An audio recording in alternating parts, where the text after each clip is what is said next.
Polsek Kemiling mengapresiasi hari jadi ke-64 Gerakan Pramuka dan berharap untuk mencegah kenakalan remaja.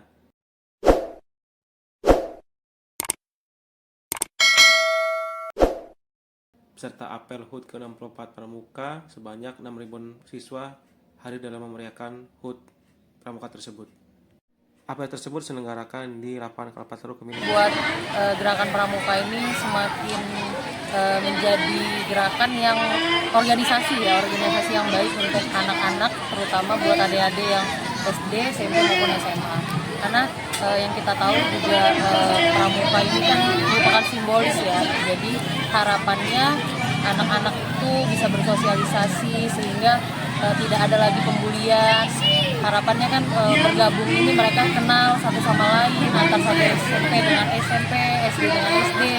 Ya harapan saya ke depan semoga tetap semakin bercahaya, kemudian berguna untuk masa depan bangsa dan negara.